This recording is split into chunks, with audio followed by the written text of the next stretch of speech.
السلام عليكم ورحمة الله وبركاته. هي دعوة سخيا كم جرتن نجاك أبدو فياك أبدو أم فيان قبع الحمد لله. هيكما برتمتي الراس أبي هالا أجايباتكم خل اسم جمتي سخانتي جمدا تكون أبي أجايباتكم اسم في في هي أما أبي تيس مندرا هم بيكتن تأجروا والبيبرين بيتني والبيبر يجون سلكي خيسان fuullee isaa waan godhatan jechuudha.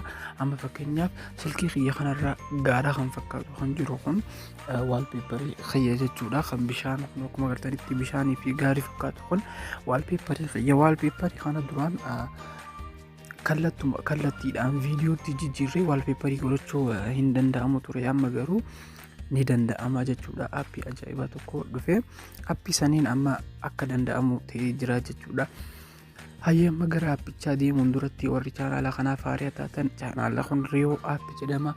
Chaanaala kana subscribe gochuudhaan maatii keenya ta'aa jeetiin isin afeera. Hayya makallattumaan gara barnootaa deemnu.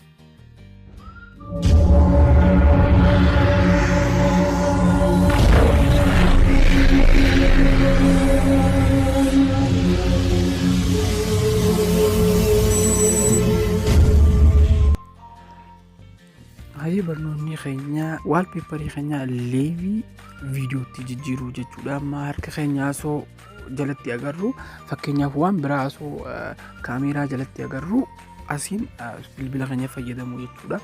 Hayya aappichaas akkamiin akka argattan Play Store irraa argachuu ni dandeessan.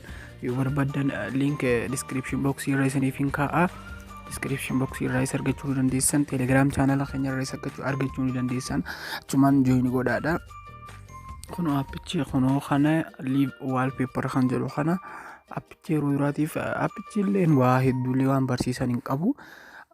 Waan hedduu haalaan bareedaa ta'eef isinuma agarsiisa jeeti malee hedduulee waan barsiisan hin qabu. Appichi ruuraatiif gisee bantan kun akkuma agartanitti lammaffaarraa kan jiru kana transparent kan jedhu kana ni xuyixan. Erga transparent xuyixanii booda akkuma agartaniin kunoo jalasaa isiniif fidaa jechuudha. Gubbaa kanarratti set wallpaper kan jedhu kana ni xuyixu jechuudha.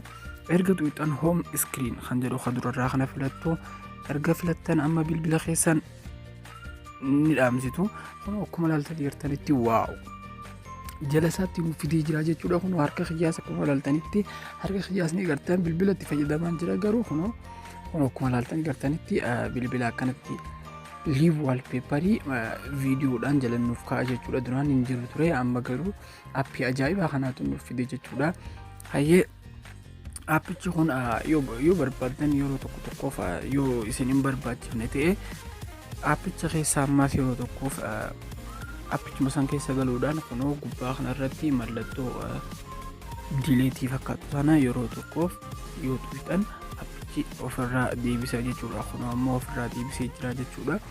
Hayya daawwattoota kiyyaa